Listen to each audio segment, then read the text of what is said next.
Hello नमस्कार मंडळी, मी सुमित दाभोलकर आणि आत्ता आपण आलेलो आहोत खवण्यामध्ये.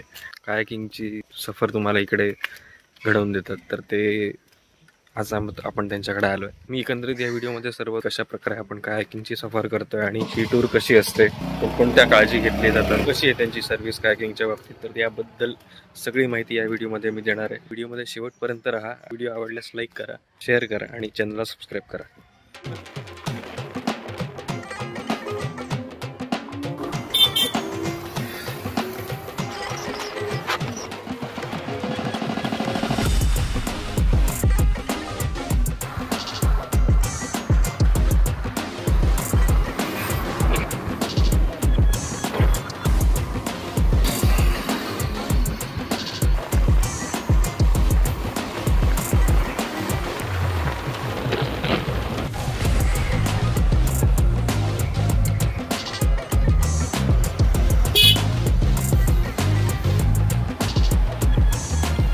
आपण बाजार करणार आहोत. आपण बाजार हातवारी करून टाकलो.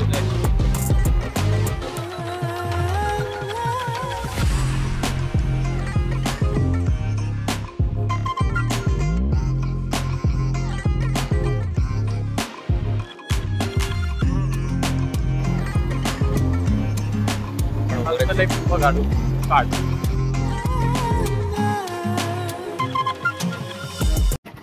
या रोडने आपण असे इथून आलो.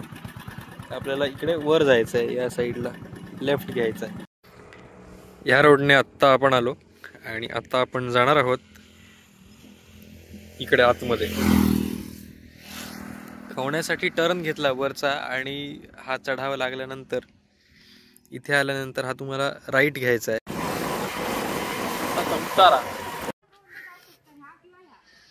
म्हणजे ह्या रोडने आत्ता आपण आलेलो आणि इथून हा जो रोड गेलाय तो स्वयंभू मारुती मंदिराकडे गेलाय आणि आपल्याला जायचं आहे इथे खाली.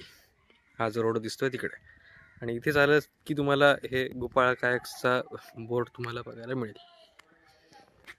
म्हणजे इथून खाली आलात इथे तुम्ही पार्किंग करू शकता. आणि ॲक्च्युली हा तो रोड गेलाय खाली खवणे बीचसाठी. इकडे मंदिर पण आहे हनुमानाचं. इथून खाली गेलात सरळ की तुम्ही बीचकडे जाल आणि हा जो रस्ता गेलाय तो गोपाळच्या घरी गेला, म्हणजे गोपाळ कायक्सचे माल.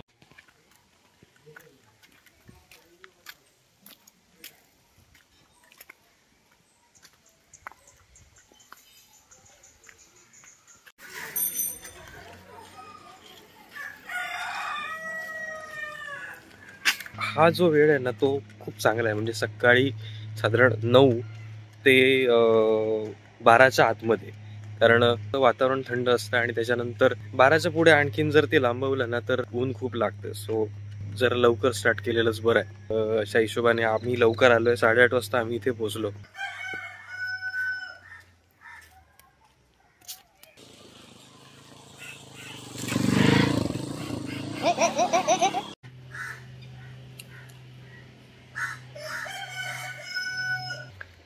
सकाळीच खूप छान नजारा बघायला मिळतो. सूर्याची कोवळी किरणं असतात, हा प्रकाश, आणि खूप छान नजारा असतो सकाळी झालं तर. ऊन तेवढं बसत नाही. सो हा बेस्ट टाईम आहे कायाकिंगसाठी. इथून आपण आलो आणि इथे गाड्या लावण्यासाठी जागा आहे. आता आपण अजून पुढे जाणार आहोत. हे बघा, काही लोक तिकडे या खाडीच्या पाण्यामध्ये कायाकिंग करतात. आपण पुढे जाणार आहोत अजून. मध्ये एक पॅच आहे वाळूचा आणि त्याच्या पलीकडे पूर्ण समुद्र. हे आतमध्ये पाणी आलेले आहे या साईडने, आणि ह्या इकडे आपल्याला कायक्स दिसत आहेत. नमस्कार गोपाळ, मला फक्त याच्याबद्दल आणखीन थोडी माहिती दे. म्हणजे याच्यासाठी जर उंच व्यक्ती असेल, तशा देहयष्टीचा व्यक्ती असेल, तर त्या दृष्टीने माणसं जर बसणार आहेत तर त्या दृष्टीने हे किती सेफ आहे आणि किती चांगलं आहे त्याबद्दल मला फक्त सांग. मेन म्हणजे इथे आपण हे बघा, इथे पाय ठेवण्याची जागा आहे. म्हणजे तुम्ही तुमच्या पायाच्या ऍडजस्टमेंट मध्ये कुठे पण पाय ठेवू शकता, इकडे ठेवू शकता. म्हणजे जर कमी उंचीचा म्हणजे जास्त कंजेस्टेड असं वाटणार नाही बसलात तरी. कम्फर्टेबली तुम्ही कुठे पण बसू शकता. वजनाचा तितकासा काही त्याच्यावर फरक पडत नाही. आणि मी बघतोय की त्याचा बेस बऱ्यापैकी ब्रॉड असल्यामुळे आपल्याला कायम भीती असते की पटकन ही पलटी वगैरे होऊ शकते, कारण त्याचा इतर होडींच्या तुलनेत ह्याचा बेस तितकासा जाड नाही. पण आत्ता मी स्वतः समोर येऊन बघितलं तर आहे तितकासा तो पसरट आहे. त्यामुळे याच्यावरून पडण्याची, घसरण्याची किंवा बोट किंवा ही कायाक पलटी होण्याची तितकीशी संभावना कमी आहे. त्यामुळे आपण जर व्यवस्थित ताठ बसून तर व्यवस्थित आपण याची सफर करू शकतो. आणि तुमच्यासोबत या सफरीमध्ये तुमचे गाईड किंवा म्हणा किंवा आणखीन कोणी सहकारी यासोबत असतात का, याच्याबद्दल मला थोडक्यात सांग.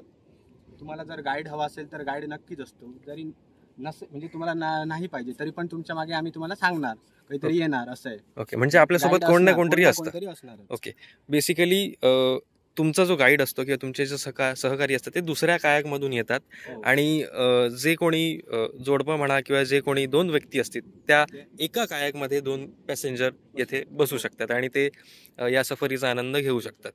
ओके, त्यामुळे मंडळी तुम्ही इथे बघता ह्या गोपाळा कायाक्सच्या 4 कायाक इकडे आपल्याला पाहायला मिळत आहेत आणि या प्रत्येक कायाकमध्ये 2 पॅसेंजर बसू शकतात, कपल बसू शकतात आणि जर सिंगल कोणतरी असेल तर तुमच्यासोबत गाईड पण बसू शकतो. हा खवणे बीच आहे, तर त्या पॉइंटला 0 पॉइंट असं म्हणतात. त्या पॉइंटपासून हा सगळा असा मार्ग करत सागराचं पाणी जे आतमध्ये आलेलं आहे त्याला फॉलो करत आतमध्ये हे तुम्हाला ही सफर घडवून आणतात. आणि अजून बरेच आतमध्ये स्पॉट्स आहेत. कांदळवन सफारी आहे. आत्ता तुम्हाला तितकंसं ऊन बघायला मिळतं, पण ज्यावेळी तुम्ही एकदा कांदळवनामध्ये जाता, तिकडची सफारी करायला जाता आणि हे तुम्हाला छानपणे तिकडची सफारी घडवतात, त्यावेळी खरंच खूप आल्हाददायक असा तो अनुभव असतो. तर आता आम्ही निघतोय मंडळी. मी प्रॉपर सेफ्टी गिअर्स वगैरे घालून आम्ही आता निघणार आहोत. चला तर.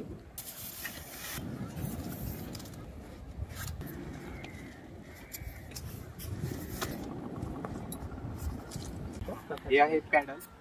आम्ही आमच्या भाषेत याला वल्ल असं म्हणतो. त्यानंतर हे याने आपल्याला वल्लवत जायचं आहे, म्हणजे पॅडलिंग करत जायचं. तर आपण राईटला समजा हे पण असं पकडायचं, हा कर्व आहे तो असा आतमध्ये आला पाहिजे, हा कर्व दिसतो. मग तो असा पकडला आतमध्ये आला. आतमध्ये आला. समजा राईट साईडने असं जर मारला, एक लेफ्ट साईडला बोट टर्न होणार थोडी. बरोबर, राईटला मारल्यावर लेफ्टला बोट जाणार, लेफ्टला मारल्यानंतर राईटला बोट टर्न होणार. समजा आपल्याला थांबवायचे आहे बोट, मग हे हा जो कर्व आहे तो असा उलटा फिरवायचा, विरुद्ध दिशेला फिरवायचा. असं पुढे पाणी टाकलायचं, पुढे पाण्यात असं टाकलायचं, म्हणजे थांबणार, जिकडे आहे तिकडे थांबणार. त्यानंतर आता आपल्याला रिव्हर्स म्हणजे पाठीमागे जर यायचं असेल, एकदा राईट साईडने मारायचं, एकदा लेफ्ट साईडने असं पुढे टाकलायचं पाणी, म्हणजे पाठीमागे जाणार. तसंच तुम्हाला समजा टर्न करायचं असेल, म्हणजे समजा असं फिरून यायचं, जागेवर असं टर्न घ्यायचं असेल, समजा राईट साईडने टर्न घ्यायचा किंवा लेफ्ट साईडने, कुठच्या पण. जर लेफ्ट साईडने मारायचं असेल तर राईट साईडला मारत राहायचं. जेवढा टर्न होतोय एका साईडनेच मारायचं, एका साईडने मारायचं तर टर्न घेणार असं. ठीक आहे, तर हे असे गाईडलाईन्स तुम्हाला इथे सांगितल्या जातात. आता आपण निघतोय पुढच्या प्रवासाला. चला.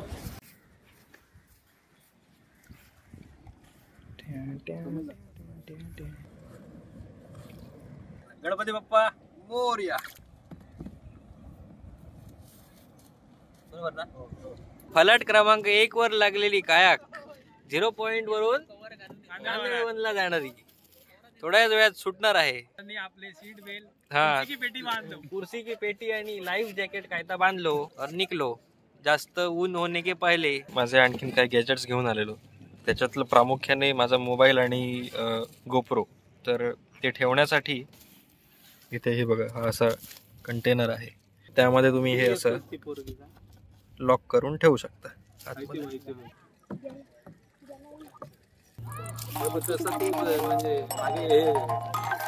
आरामात रिलॅक्स मध्ये पण चालवतो. हे धक्काबुक्की करायची ना. हे तू माझा एरिया दिलं कसं का? हा,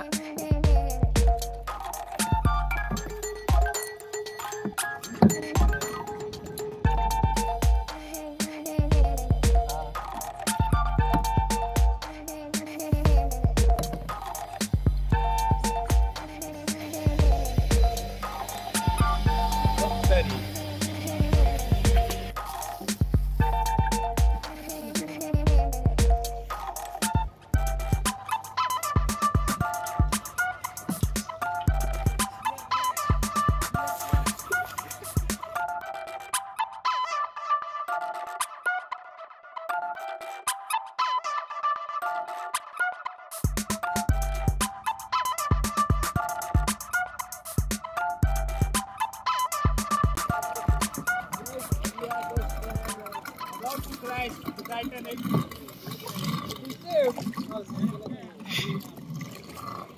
जर असं काही झालं तर तुम्ही सिटी मला कळवू शकता. सेफ्टीसाठी सिटी आहे तुमच्या लाईफ.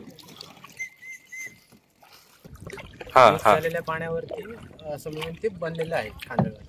अच्छा वर ती नदी आहे. हा हे समुद्राचं पाणी मिक्स होतं इकडे.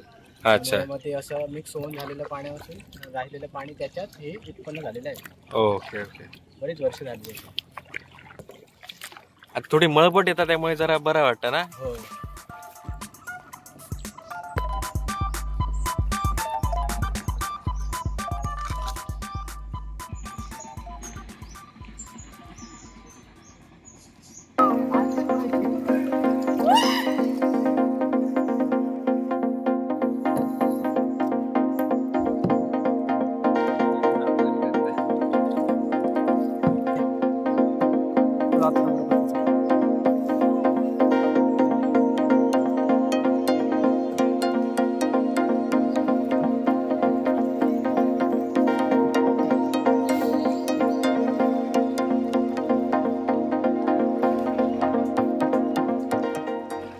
मंडळी तिकडे बघताय तुम्ही, हे त्यांच्यासोबत गाईड आहेत आणि त्या 2 लहान मुली पण कायाकिंग करतायत. सांगण्याचा उद्देश हाच की तुम्ही आरामात व्यवस्थित बसून कायाकिंग करू शकता, मोठा व्यक्ती किंवा मुलं सुद्धा.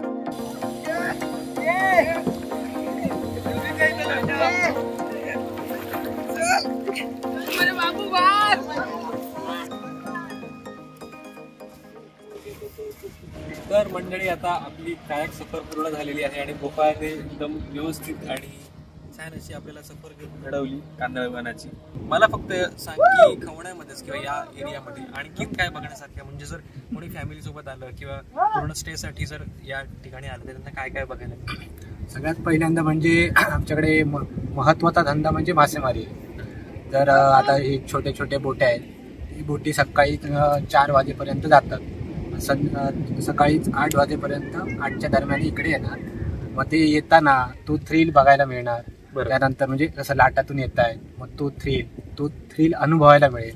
त्यानंतर आमच्याकडे महत्त्वाचं म्हणजे पारंपरिक रापण आहे, जी आता समजा मासळी वगैरे उचलली असेल, मासळी म्हणजे माशांचा तो जर जात असेल किंवा कधी पण दुपारच्या अशा समयला रापण लागते.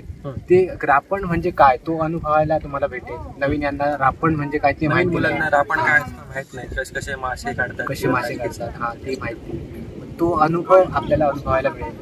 तसेच अजून बऱ्याच गोष्टी आहेत. त्यानंतर जाळं कसं चढवतात बोटमध्ये, ते संध्याकाळीच ते जाळं वगैरे चढवतात, ते बघायला मिळेल. आणि एवढा सुंदर बीच आहे, स्वच्छ बीच आहे, तो पाहायला भेटेल. असा एक सनसेट आपल्याला पाहायला मिळेल. आणि खूप छान असं म्हणजे थंड वारा, एकदम थंड वारा असेल. इकडे मी ऐकलेलं की राहण्याची वगैरे पण राहण्याची सोय या साईडला 4 हॉटेल्स आहेत. फक्त तुम्हाला आधी बुकिंग ऑनलाईन करावी लागेल, कारण बरेच जण आधी ऑनलाईन बुकिंग केलेले असतात. त्यामुळे आधी ऑनलाईन बुकिंग करून आला तर राहण्याची सोय पण चांगली होत जाईल. राहण्याची जेवण्याची सोय होऊन जाईल. जेवणाची सोय वगैरे सगळी होईल जाईल. ओके. आणि काय असं धार्मिक स्थळ वगैरे? आणि तसेच आपल्याकडे वरती बघाल तर मारुतीचं मंदिर आहे, स्वयंभू मारुती मंदिर आहे. म्हणजे बरेच वर्ष झाले त्याला. म्हणजे असं म्हणतात की तो जो मारुतीचा दगड आहे तो आपणच मोठा होत चाललेला आहे असं. तेव्हापासून होतं. तसंच अजून एक वरती एक मारुतीचं मंदिर आहे.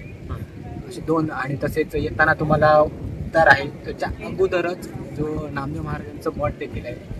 असे बरेच देऊळ वगैरे आहेत. ते पण तुम्हाला आहेत, जवळपास धार्मिक स्थळ आहेत आणि फिरण्यासारखे गोष्टी. आणि आमचं महत्वाचं म्हणजे खवण्याचा खवणेश्वर आहे, त्या साईडला खवणेश्वर. दुपारी जेवून हॉटेलमध्ये वगैरे थांबून या बाकीच्या ज्या गोष्टी आहेत त्या आपण कव्हर करू शकतो. इथे बीचवर जर लोक येणार असतील तर त्यांना येताना काय सामान वगैरे आणायचं आहे किंवा काही गोष्टी आणायच्या आहेत त्या, म्हणजे सावधानीसाठी म्हणा किंवा त्यांच्या सोबत ठेवण्यासाठी वगैरे असं? हां नक्की. म्हणजे कसं आता सूर्यप्रकाश डायरेक्टली आपल्याकडे येत असतो, ऊन आहे ना, त्यामुळे जर तुम्ही स्वतःला गॉगल वगैरे किंवा कॅप वगैरे जर घेऊन आलात तर तुम्हाला त्याचा फायदा होईल.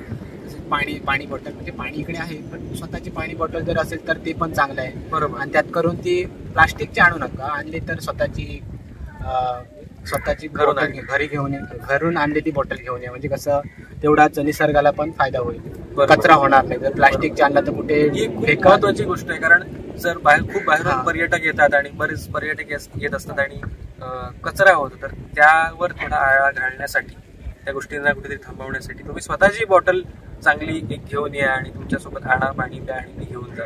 इथे कोणत्याही प्रकारचा कचरा होणार नाही किंवा पर्यावरणाला हानी होणार नाही असं कोणतंही वर्तन किंवा असं कोणतीही गोष्ट करू नका. गोपाळ, मी एक ऑब्झर्व केलं की आपल्याला तू जे लाईव्ह जॅकेट पुरवलेले होते त्याला ती एक शिट्टी दिलेली होती, साधारण काय त्याच्याबद्दल सांगशील? म्हणजे जर कोणाला असं वाटत असेल की आता मी म्हणजे काहीतरी वाटते की आता मी पडेल किंवा पडलोय खाली, तर त्या आजूबाजूला असणार कोणतरी, मग सिटी वाले समजणार ना काहीतरी तिकडे काहीतरी झालंय, म्हणून तिकडेचा जो गार्ड आहे तो तिकडे पटकन येऊ शकतो, म्हणून ती सेफ्टीसाठी सिटी दिलेली आहे. जेणेकरून वाजून आपण लक्ष घेऊ शकतो आपल्याकडे. जर काहीतरी हवं असेल म्हणा, विचारायचं असेल किंवा काहीतरी तशी घटना होणार असेल तर आपण त्यांना अलर्ट करू शकतो. अलर्ट करण्यासाठी. ओके, त्यासाठी त्यांनी त्या लाईव्हसाठी जॅकेट सोबत शिटी दिली. आणखीन एक गोष्ट म्हणजे आता आपण ज्यावेळी आतमध्ये गेलेलो ना कांदळी वन सफारीमध्ये तिकडे, त्यावेळी मी बघितलं की छोट्या छोट्या मुली सुद्धा या कायाक चालवत होत्या, म्हणजे त्या पेडलिंग करत होत्या, म्हणजे आणि अजून एक आजोबा पण होते ते पेडलिंग करत होते. तर त्यांच्याबद्दल काय सांगशील? कशा प्रकारचे पर्यटक येतात, मोठी माणसं वगैरे किंवा लहान मुलं पण ही कायाक हँडल करू शकतात त्याबद्दल? मेन म्हणजे कायाक हे कसं वेटने कमी आहे, म्हणजे कमी वजनाचं असल्यामुळे कसं ते पॅडलिंग केलं की आपणच चालून जाणार, पुढे ढकलणार. त्यामुळे कसं आहे, कोणी पण जरी लहान मुलगा असेल किंवा 60 वर्षावरील जरी असतील लोक तरी ते चालू शकतात आरामात, कम्फर्टेबली बसून आणि जाऊ शकतात. त्यामुळे कोणी पण न घाबरता ते करू शकतो कायाक.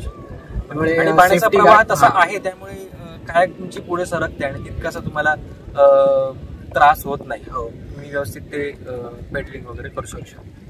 एक चांगला स्पॉट आहे. एकत्र जर तुम्ही असाल, ग्रुपने येणार असाल किंवा फॅमिली सोबत जर येणार असाल तर खूप छान स्पॉट आहे. आणि मला वाटतं की तुम्ही आल्यानंतर गोपाळ कायाक्सच्या माध्यमातून तुम्ही ही सफर करावी. गोपाळचा नंबर मी इथे मेन्शन करतोच आहे आणि मला खात्री आहे की तुम्हाला खूप छान सर्व्हिस मिळेल. आणि जसं मी अगोदर व्हिडिओमध्ये सांगितलं की ज्या काही सोयी सुविधा आहेत त्या तुम्हाला मिळतील आणि नक्कीच तुम्हाला खवणे आल्यानंतर कोकण सफारीचा खूप छान असा आनंद आणि एक अनुभव तुम्हाला मिळेल. नक्की विजिट करा. नक्कीच. तुर्तास आता आपण थांबतोय. आता आम्ही जातोय, गोपाळकडेच जातोय, जेवणाचा आस्वाद घेतोय आणि आमच्या पुढच्या प्रवासाला निघतो.